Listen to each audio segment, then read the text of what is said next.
Welcome to the Secret Underground Laboratory Recovery and Salvage, where rude mechanicals do magic.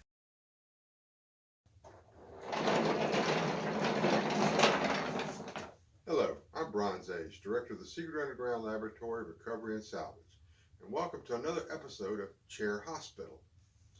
Now, in Chair Hospital, we have repaired a lot of chairs, a lot of rocking chairs, but this is our first time to have the halfway in between hybrid they call the glider. It's got a broken foot that we have to take care of. This is the mechanism of the glider. You've got the chair frame with pivots on these two arms here. And you notice the arms are closer together here than they are at the top. And what that does, it not only gives you a rocking motion, but it also gives you a bottom to the arc so that it comes to a stop in the middle.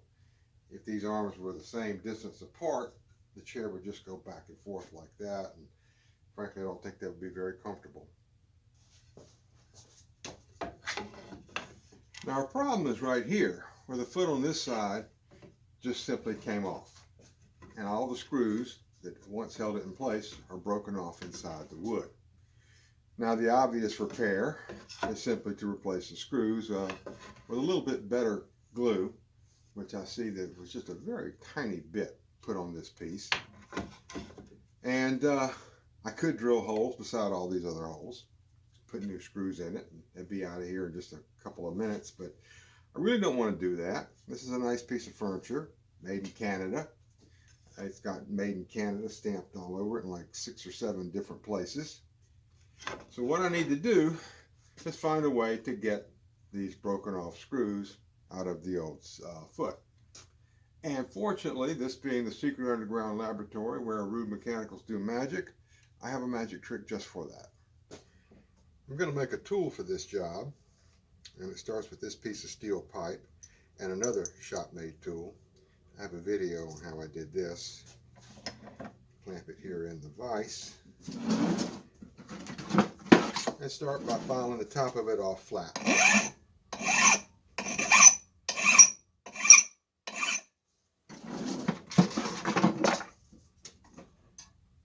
And the first thing I do is cut a slot both ways.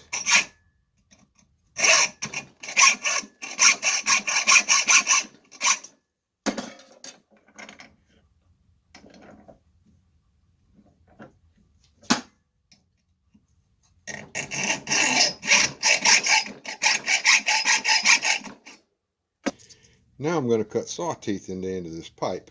And this little corner right here is going to be the cutting edge. So I've got a single edge razor blade that I'm going to use as a shield to protect it. And I'm going to cut away the rest of the metal with this 3-sided file.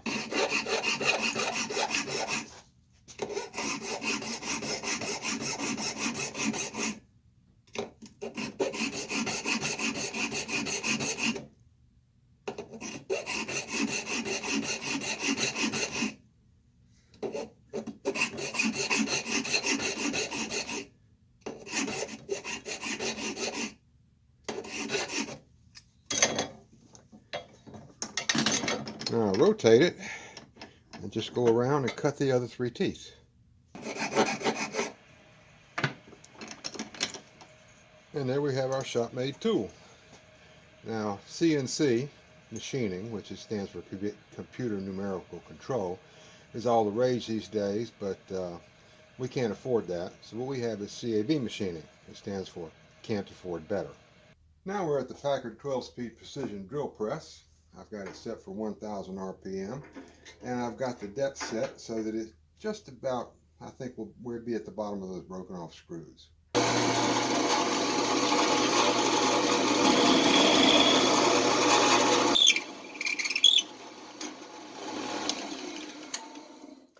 Sometimes you get lucky and the plug comes out with it. Now this is basically a single-use tool. As you can see here on the second cut, it got a little ragged. So I took this back over to the bench and kind of beat the teeth back down where they'd be straight again.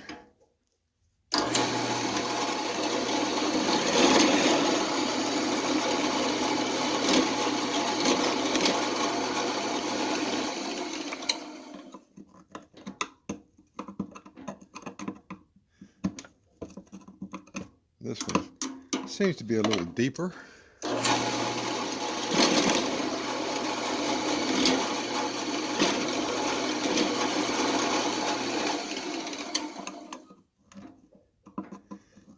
And this is usually what you get, where you end up having to grab it and pick it out.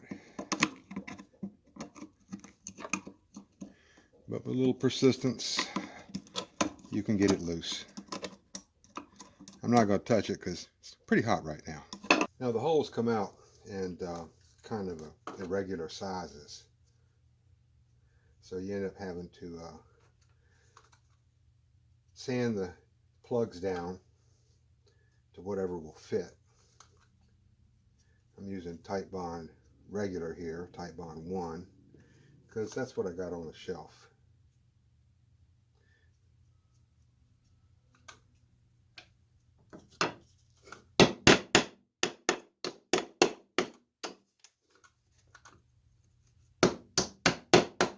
And I'll let this glue set up and saw these off, and we're ready to put it back together.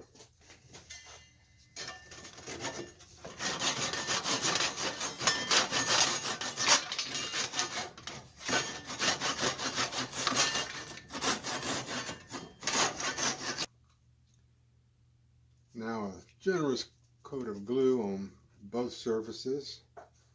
Going back with the Titebond again.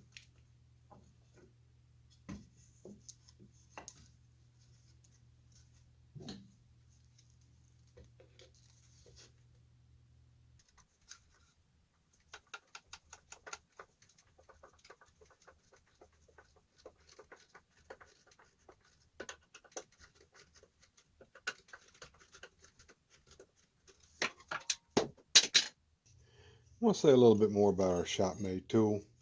The same job could be done with regular plug cutters. They work fine. They do make a bigger hole than I really want to have to fill up. The shop-made tool is made from a piece of thin wall steel tubing that you find in just about any kind of lamp. And around here we've got plenty of pieces of old lamp pipe.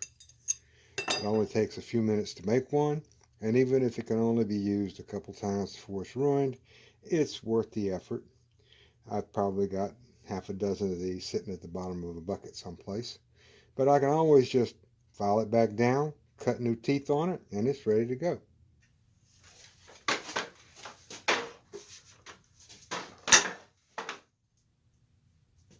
Well, this is Bronze Age for the Secret Underground Laboratory Recovery and Salvage. And thank you for sitting through this video about healing a glider and dealing with broken screws at the same time. Would really appreciate a like and a subscribe. Try to put out a video once a week. Comments and questions are welcome. Questions on anything that we do here, or whatever else you want to know. So again, thank you for watching.